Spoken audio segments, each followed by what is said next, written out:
"We need someone with enterprise experience for the next phase," Derek said, champagne glass in hand, his smile not quite reaching his eyes. The celebration around us continued uninterrupted. Toasts, laughter, the clink of glasses, while my world silently imploded. I stood there in the Chicago Skyline Lounge, stunned into silence as our chief executive officer effectively fired me at the very party celebrating the $20 million contract I had just secured. The contract that had saved Veltrix Optics from certain bankruptcy. "HR will be in touch about your severance," he added casually, as if discussing the weather rather than destroying 5 years of my career. Then he turned away to join the board members, leaving me alone with my untouched champagne. "I am Elena Morrison, Senior Client Strategist." Or I was, until approximately 30 seconds ago. At 39, I had devoted countless hours building relationships across continents, taking red-eye flights, and sacrificing personal milestones to bring this deal home. Tonight should have been my crowning achievement. Instead, I stood frozen, watching Derek introduce Bradley Thompson, my apparently more enterprise-experienced replacement, to our investors. I took a deep breath, set down my glass, and surveyed the room. No one was looking my way. The celebration of Veltrix's miraculous financial turnaround continued without a hitch, while I processed the fact that I was now disposable, expendable, a ladder to be kicked away once they'd reached the desired height. I thanked a few team members who had worked with me, careful not to reveal what had just happened. Then I slipped out before dessert was served, leaving through the service exit to avoid any awkward goodbyes. The night air hit me as I stepped onto the street, simultaneously sobering and clarifying. Chicago's downtown glowed around me, indifferent to my personal catastrophe. I hailed a cab, giving the driver my address while checking my phone. 3 missed calls from Natalie Wu, CEO of Orbison Digital, our new client. The client who had specifically requested me as project lead just this morning. The client who had no idea I'd just been let go. My phone buzzed again. Natalie calling. My finger hovered over the screen. I should let it go to voicemail. That would be the professional thing to do. Let Derek handle the fallout. But 5 years of relationship building made me hesitate. I had earned Natalie's trust through consistent honesty. Could I really start lying to her now? I answered the phone. "Elena, I've been trying to reach you.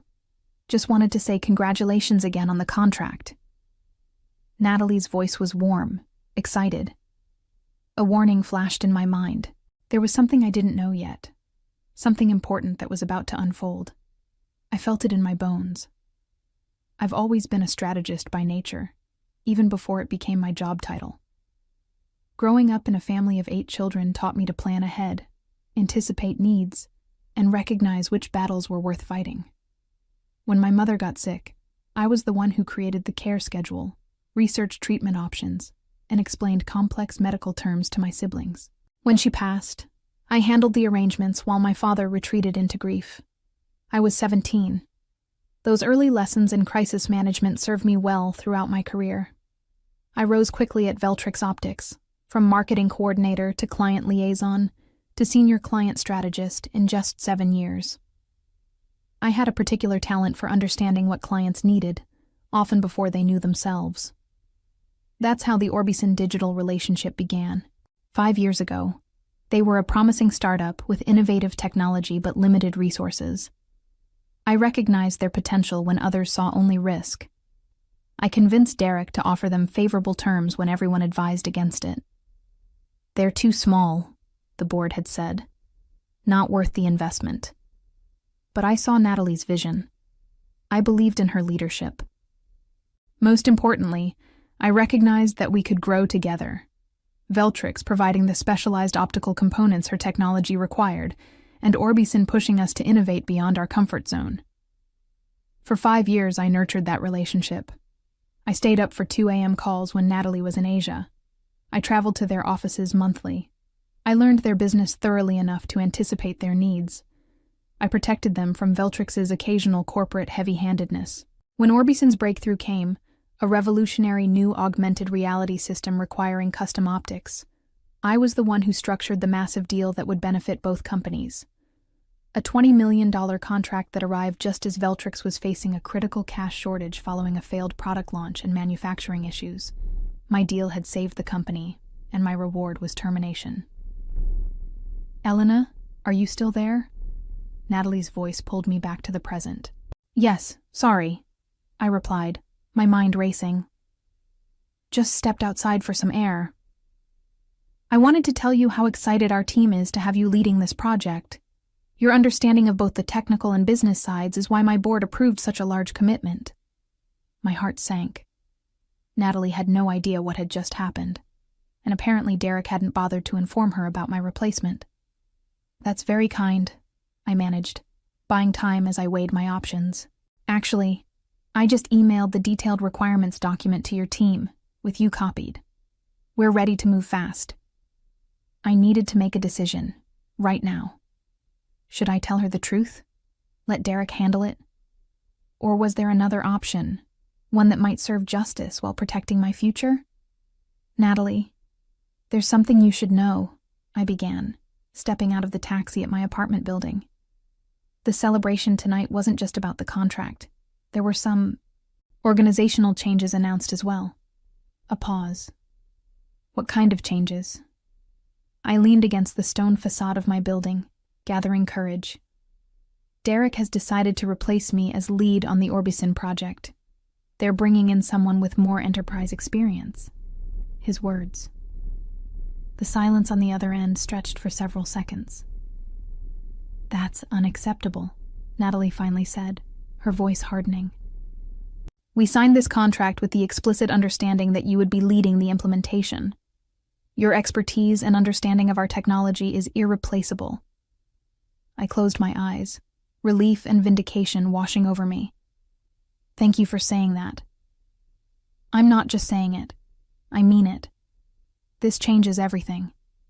Her voice had taken on the steel edge I recognized from negotiations. "Do they understand that your involvement was a key condition of our agreement?" "I don't think so," I admitted. Derek seemed caught up in the celebration. He probably assumes the contract is secure regardless of who's managing it. Another silence. I could almost hear Natalie thinking.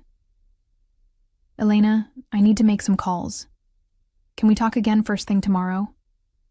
"Of course," I agreed, though I wasn't entirely sure what my position would be by morning. After ending the call, I entered my apartment and kicked off my heels. The city lights twinkled through the floor-to-ceiling windows, normally a view I cherished.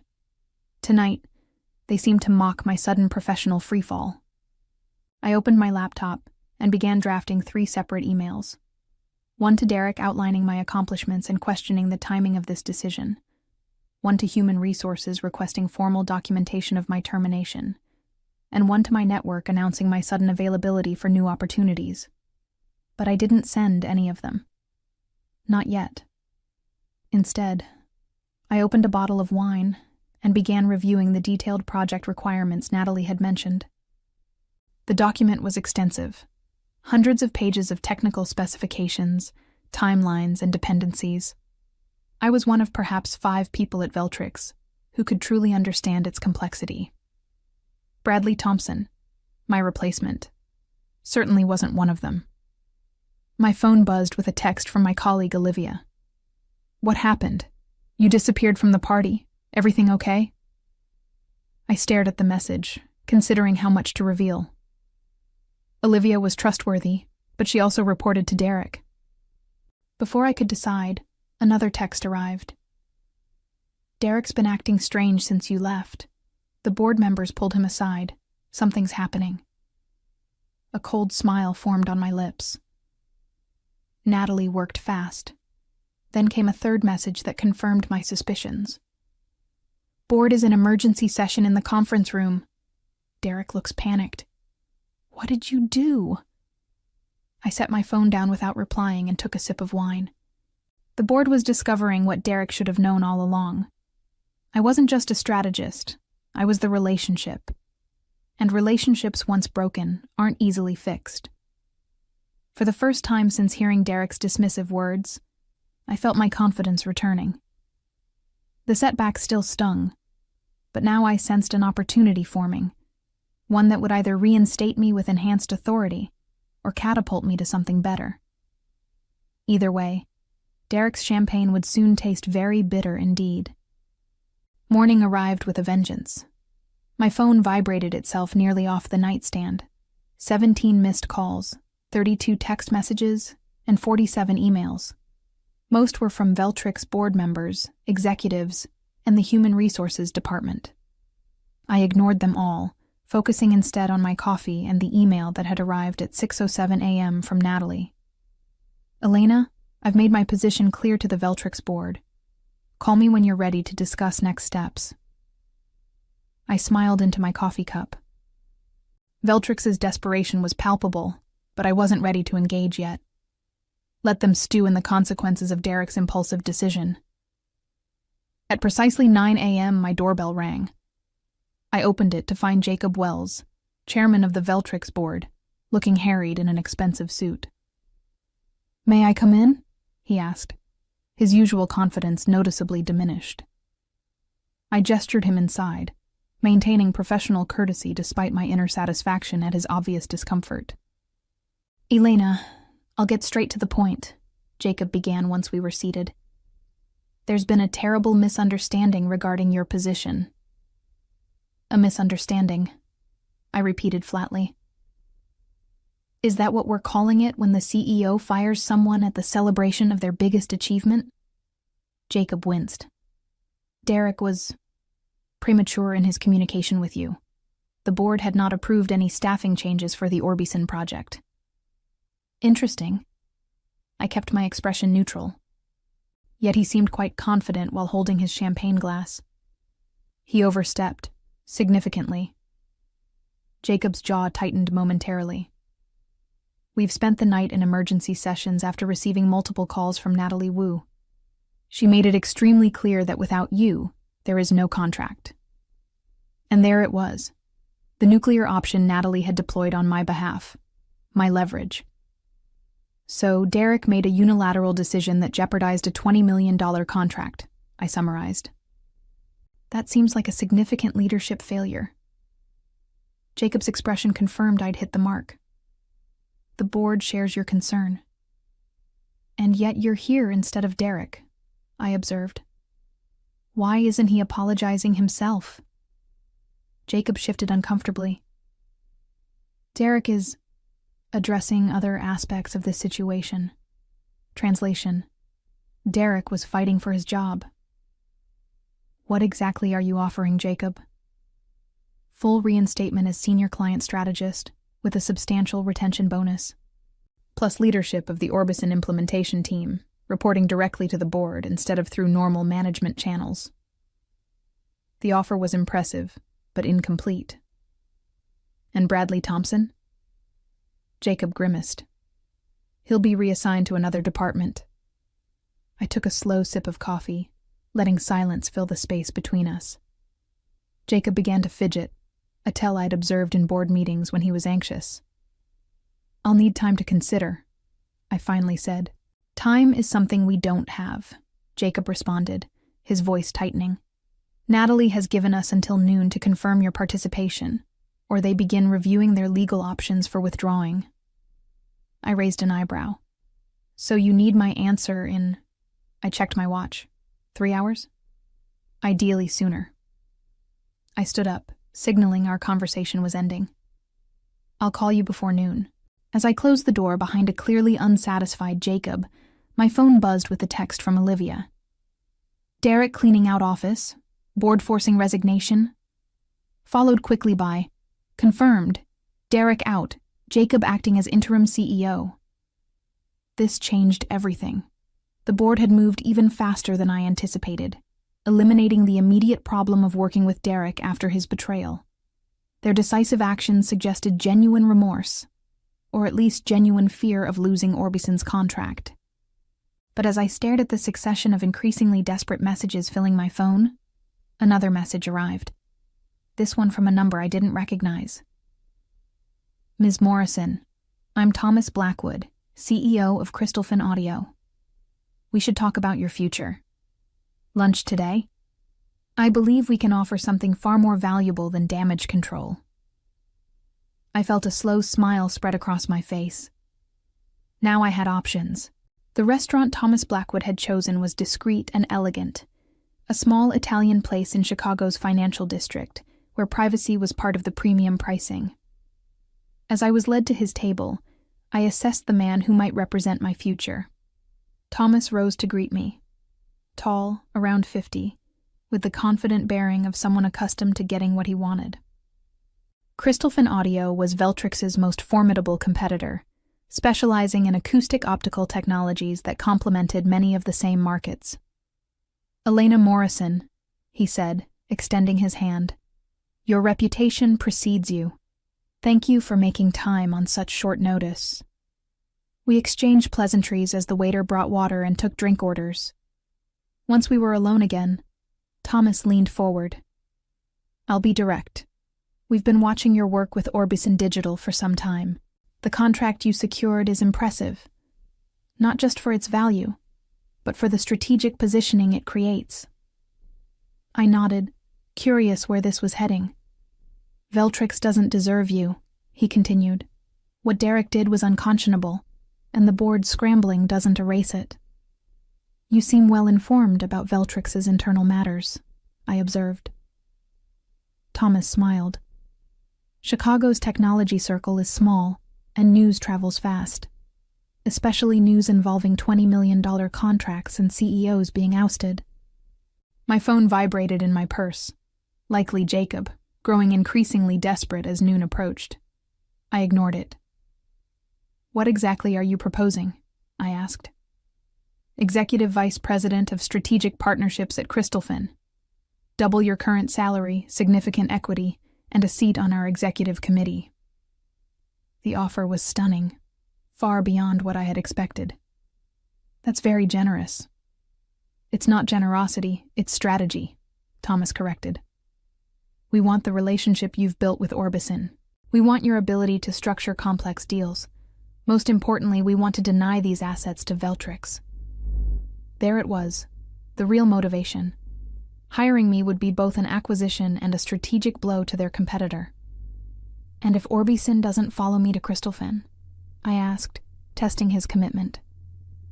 Then we've still acquired an exceptional strategist, and Veltrix has still lost one. He slid a folder across the table. The formal offer. The signing bonus alone should compensate for any short-term disruption. I opened the folder, and my breath caught. The signing bonus was 7 figures. This is compelling, I admitted, closing the folder. But there are complexities to consider. Such as your obligation to Natalie Wu, Thomas nodded. I understand loyalty. It's part of why we want you. Take the afternoon to consider. We'll need your answer by end of day. My phone vibrated again. Jacob's 5th call in the past hour. I checked my watch. 11:40 a.m. Veltrix's deadline was approaching. I appreciate the opportunity, I said, standing to leave with the folder. You'll have my answer. Back in my apartment, I laid out my options. Veltrix was offering reinstatement with a direct line to the board, a significant upgrade in authority. Crystalfin was offering an executive position with compensation that would take years to match at Veltrix. But the element complicating both offers was Natalie and Orbison. I had personally assured her of Veltrix's capabilities and commitment. My word was on the line. I picked up my phone and called the one person whose perspective I needed. Natalie, it's Elena. Do you have a moment? For you? Always, she answered. Has Veltrix begged sufficiently yet? Jacob came to my apartment this morning. Derek's been removed. Good, Natalie said firmly. That's the minimum acceptable outcome. I've also received an offer from Crystalfin Audio, I said, watching the city through my window. Executive Vice President. Significant package. Silence for a moment. And if you accepted? It would mean asking you to reconsider your partnership, I acknowledged. New terms, new company. Another pause. The question is, what do you want, Elena? It was the right question, one I'd been avoiding. What did I want? Revenge against Veltrix? The prestige of an executive title? Or something else entirely? I'm not sure, I admitted, but I need to decide within the hour. Then let me help you clarify, Natalie said. I have a third option you haven't considered. By the time noon struck, I had made my decision. I called Jacob first. Elena, thank God. We're up against the deadline. What's your answer? His voice carried the strain of a man whose career might hinge on my response. I'm declining your offer, Jacob. A sharp intake of breath. Elena, please reconsider. Whatever Crystalfin offered, we'll match it. So he knew about my lunch with Thomas. The technology circle was indeed small. This isn't about compensation, I explained. It's about recognition and respect. Something that should have come before the crisis, not after it. We can address those concerns, Jacob promised desperately. Just don't leave us hanging with Orbison. I've already spoken with Natalie. She's aware of my decision. Silence, then. So we've lost the contract. His voice was flat with defeat. Not necessarily. Call Natalie yourself. She'll explain the conditions under which Orbison might still work with Veltrix. I ended the call and immediately dialed Thomas. Elena, he answered smoothly. I hope you're calling with good news. I appreciate your offer, Thomas, but I'm declining.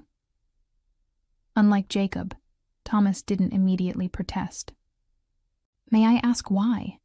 If it's the compensation, we have flexibility. It's not the money, it's the positioning. You're offering me a role where my value is defined by what I cost Veltrix. That's not sustainable. Thomas chuckled softly. Perceptive and correct. What's your alternative? Something more aligned with my long-term interests. Intriguing. Well, the door remains open should your new path not meet expectations. I thanked him and hung up, then opened my laptop to draft the most important email of my career. A resignation letter to Veltrix's board, effective immediately. Within the hour, my doorbell rang again. This time, it was Natalie. Are you sure about this? She asked as I welcomed her inside. Absolutely, I confirmed, pouring us both coffee. Though it's not without risk. The best decisions rarely are, she smiled, setting a leather portfolio on my coffee table. The incorporation papers are ready. Once you sign, OptiBridge Consulting officially exists. This was the third option Natalie had proposed, starting my own consulting firm, with Orbison as my first client. The contract would be restructured. Veltrix would still provide the components, but I would manage the implementation independently. The board at Veltrix is in chaos, Natalie reported. Jacob called me immediately after speaking with you. I laid out the new terms. They keep the manufacturing contract only if they agree to work with OptiBridge as the implementation partner. And, I prompted, they're desperately reviewing the legal implications, but they'll agree. They have no choice. I signed the incorporation papers, feeling the weight of the decision. I was now a business owner, not just a strategist. The risks were substantial, but so was the potential. There's one more thing, Natalie said, pulling out another document. Orbison is prepared to provide seed funding for OptiBridge in exchange for a minority stake. Enough capital to hire a small team immediately. I stared at the proposal, momentarily speechless. This wasn't just a new job. It was a complete transformation of my career trajectory. Why are you doing this? I asked finally. Natalie's expression grew serious. Because talent like yours shouldn't be at the mercy of people like Derek. Because I believe you'll build something remarkable. And, she smiled, because it's good business. We get the expertise we need while investing in a promising venture. As I signed the investment agreement, I reflected on how dramatically my circumstances had changed in just 24 hours. From terminated to business owner. From employee to partner. Derek's champagne toast now seemed like a distant memory, the inadvertent catalyst for something far more significant than a mere corporate position. Sometimes, being underestimated is the greatest advantage of all. 3 months later, I stood in OptiBridge's new offices in downtown Chicago, watching my team of 12 consultants working on projects for 4 different clients. The seed funding from Orbison had allowed me to recruit top talent from across the industry, including, to my particular satisfaction, Olivia from Veltrix, who now led our technical integration team. The Orbison implementation was proceeding flawlessly under our guidance, with Veltrix grudgingly fulfilling their manufacturing obligations according to the renegotiated contract. Their margins were significantly reduced from the original agreement, a financial consequence that had further destabilized their leadership after Derek's departure. My phone buzzed with a text from Natalie. Board meeting successful. Additional funding approved for Phase 2. Dinner to celebrate? I smiled and confirmed. Orbison was thriving with our partnership, already discussing expansion beyond the initial contract scope. The trust I had built with Natalie was proving more valuable than ever. My assistant knocked on my office door. "Elena, Jacob Wells is here to see you. No appointment." I raised an eyebrow. The last I'd heard, Jacob had been struggling as interim CEO at Veltrix. "Send him in." Jacob looked noticeably older than when I'd last seen him, stress evident in the new lines around his eyes. "Thank you for seeing me," he said, declining my offer of a seat. "I'll be brief. Veltrix is considering a strategic reorganization, and the board has authorized me to explore all options." "What kind of options?" I asked, though I suspected the answer. "Acquisition, by OptiBridge." I nearly laughed at the irony. "You want me to buy the company that fired me?" Jacob winced. "The board recognizes the unfortunate history, but Veltrix has valuable manufacturing capabilities that would complement your consulting services. The valuation would be reasonable." "Reasonable meaning significantly discounted from 3 months ago," I observed. Jacob didn't deny it. "We've lost several key clients following the Orbison restructuring. Our stock has adjusted accordingly." I allowed myself a moment to savor the completeness of this reversal. The company that had dismissed me was now effectively offering itself to me at a bargain price. "Leave the proposal," I said. "I'll review it with my team." The acquisition proposal sat on my desk for a week while I conducted due diligence. Veltrix's situation was worse than Jacob had admitted. They were hemorrhaging talent, struggling with production delays, and facing a significant cash shortfall by quarter's end. Yet their manufacturing infrastructure remained valuable, and properly managed, could become a significant asset for OptiBridge. The vertical integration possibilities were compelling from a business perspective. I called Natalie to discuss the opportunity. "It's poetic justice," she said after I explained. "But is it good business?" "With the right restructuring, yes," I responded. "Their optical manufacturing complements our strategic consulting. We could offer end-to-end solutions that neither Veltrix nor OptiBridge can provide independently. And the board that approved your termination?" "Would be dissolved upon acquisition," I confirmed. "New leadership, new direction." Natalie was quiet for a moment. "You've come full circle, then. From being discarded by Veltrix to becoming its owner." "If we proceed," I cautioned. "I'm still evaluating options." After ending the call, I reviewed the detailed valuation analysis my financial team had prepared. The numbers supported acquisition at the proposed price, but something felt unresolved. I opened my laptop and searched for news about Derek. According to industry publications, he had landed at a small startup in Austin, a significant step down from his previous position. His dismissal from Veltrix had damaged his reputation, limiting his options. Part of me had expected to feel more satisfaction at his downfall. Instead, I felt strangely detached. Derek had been the catalyst for my current success, albeit unintentionally. Without his short-sighted decision, OptiBridge wouldn't exist.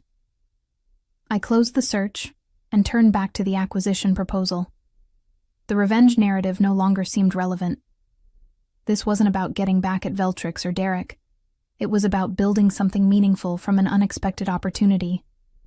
The next morning I called Jacob with my decision. OptiBridge will acquire Veltrix with conditions, I informed him. The manufacturing division remains intact, but will restructure management completely. Jacob sounded relieved. The board expected as much. They'll accept reasonable terms. One more thing, I added. I want the champagne flutes from the celebration party 3 months ago. The champagne flutes? Jacob sounded confused. Yes, the ones used for toasting when I was let go. Consider it a personal memento. A symbolic request, perhaps, but meaningful to me. Those glasses had witnessed both my professional low point and the beginning of my transformation. They would serve as a reminder that endings often conceal new beginnings. Jacob agreed without further question, likely relieved the demands weren't more severe. As I hung up, I looked out at the growing OptiBridge team. We were about to expand dramatically, integrating Veltrix's manufacturing capabilities with our strategic consulting. The challenges would be substantial, but so was our potential. The journey from that painful night to this moment of triumph had been swift and unexpected.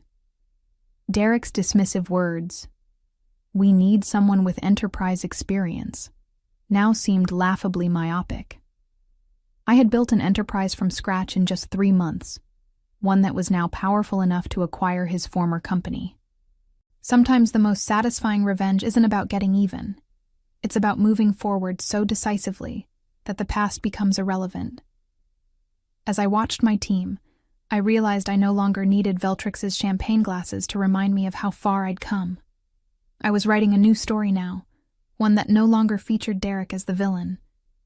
Instead, I would focus on the future, my company, my vision, my success. That was the true victory.